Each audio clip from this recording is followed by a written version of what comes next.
생각했다. 집 내려놓는 게 훨씬 나을 거다. 뭐 이렇게 문재인 대표가 이제 이야기를 했다고 하는데 사실 박영선 의원이 원내대표직에서 비상대책위원장에서 내려올 때 굉장히 그 강경파들에 의해서 끌려 내려온 측면도 분명히 있었거든요. 그렇습니다. 네.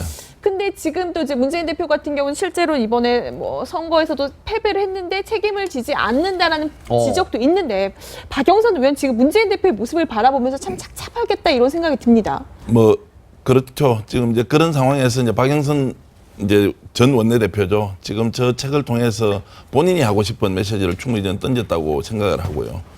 조금 이제 의아스러운 거는 이런 거죠.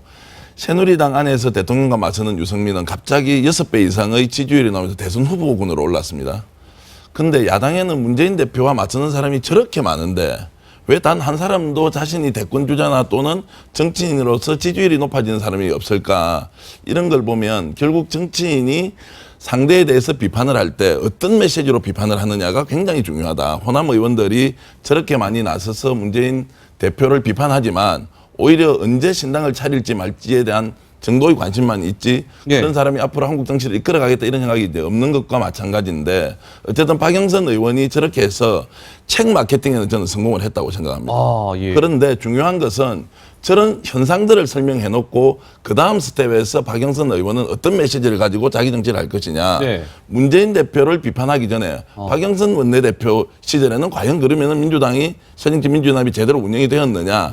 이런 데 대한 일종의 자성과 반성, 그 다음에 앞으로 자기가 어떻게 나아가야 할지에 대한 방향 제시까지도 있어야 한다. 책에서 끝이 나면 안 되고 책 다음에 다시 자신이 던질 메시지도 굉장히 중요하다는 생각을 해봅니다. 지금 저는 이런 생각이죠. 박영선 의원이 뭐